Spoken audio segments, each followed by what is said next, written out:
Hello guys. So this week's assignment is focused on making pivot tables out of basic tabular structure data. So we have always put data in terms of rows and columns where you have some table headers and then the data flows accordingly in the rows. But pivot tables basically convert a huge chunk of tabular data into a more readable format wherein you can filter various forms of data and have like an overview over the whole data chunk you have. So let us learn how to make pivot tables in Microsoft Excel in this week's assignment.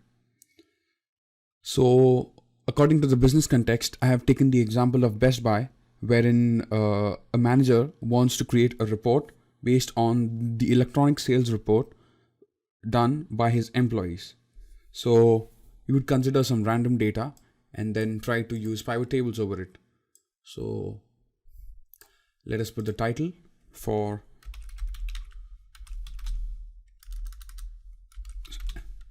let it be sales data. Let us consider the month of December. That looks better. So we can start with date, salesperson. It's an electronics store, so we need the electronics category.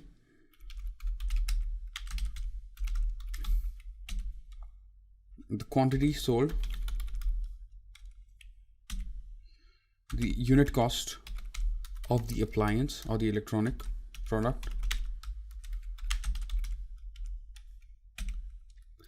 and the sales amount. So now that we have this data in place, we can autofit. Yeah, this looks better. So now we need some dates. So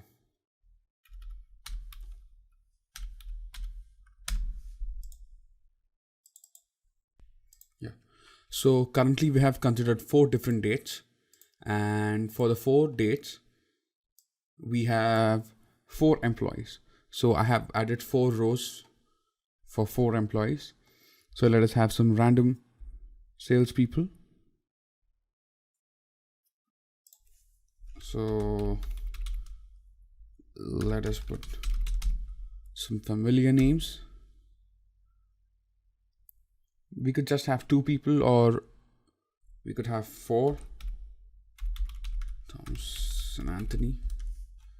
Now let's just repeat the same data.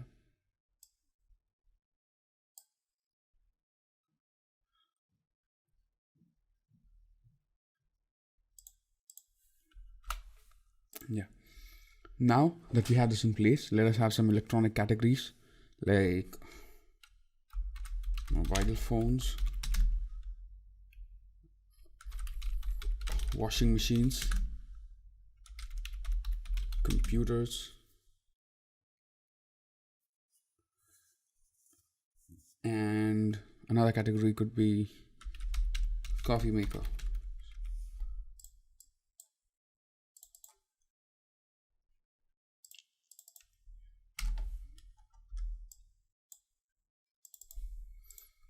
Now let us have some random quantities sold.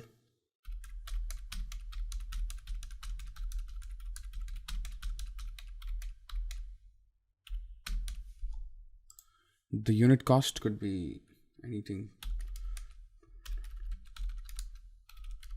This is just random data that you can use for the pivot table currently.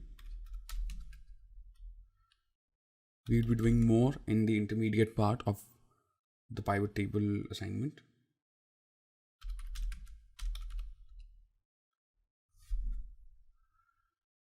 What you could do is you could just keep the average unit cost the same, and then yeah, that could be a better option.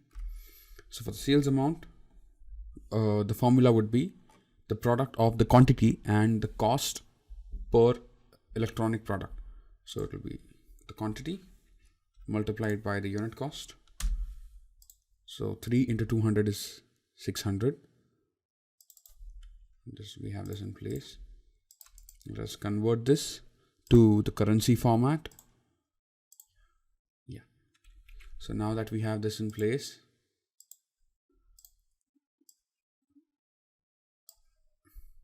we could just format this as table. Yeah, this looks better. So now that the table is ready, we can build our pivot table. So to build a pivot table, first you need to select the data that you want to use for the pivot table. And pivot tables also require headers so that you know what data would go into the rows and what kind of data would flow into the columns. So select the whole table, go to insert, click on pivot table. As you can see here, the whole table you selected has been highlighted, and the name of the table, which is table 1, has been populated here. So it'll ask you where it wants the pivot table to be placed. So you can select existing location and click wherever you want the pivot table. Then go back and click on OK. So now, as you can see, a pivot table control has been added onto the Excel worksheet. Now you need to decide what fields you want in your rows and what fields you want in your columns. So now in our raw data, we had the sales of electronic products for each person each day. That was how the raw data was given to us. For the pivot table, what we will do is we will find out the sales of each electronic category and the amount sold by a specific employee. So for that, we need the electronics category to be in our rows. So let us put the electronics category in the row. So you can either drag and drop electronics category, or you can click on this arrow, right click on the arrow and add to row labels. So as you can see here, you can see row labels and the electronic category is here. Now that you're done with the rows, you need to go and add the columns for the pivot table. So the columns for this would be the salespeople, as we want to find out who sold how many electronics and the profit made by the specific employee. So salesperson would go into columns. As you can see here, the 4 employees have been populated. Now for the values, you can either put the sales amount or the quantity or whatever thing you desire. So for the example, currently I'll be using the sales amount into the values and the total sales of coffee makers or computers or mobile phones by a specific employee can be seen here in the table. So as you can see here, there are blanks for some of the electronic products. That's because in the raw data, we have assumed that a specific employee will only sell a specific electronics category. Hence, these are blank. But if you add more data and data wherein a same person sells 2 different categories of electronic products, you would have 2 data values for a specific electronic product or a specific employee in the pivot table. So currently we have not used date, quantity or average unit cost. And if you want to use date, you can always add this. And suppose if I include date into the row, this is how it will look.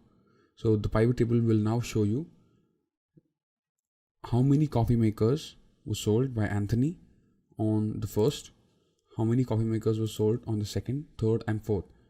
So it will show you a total and the individual values of the sales amount of coffee makers and so on.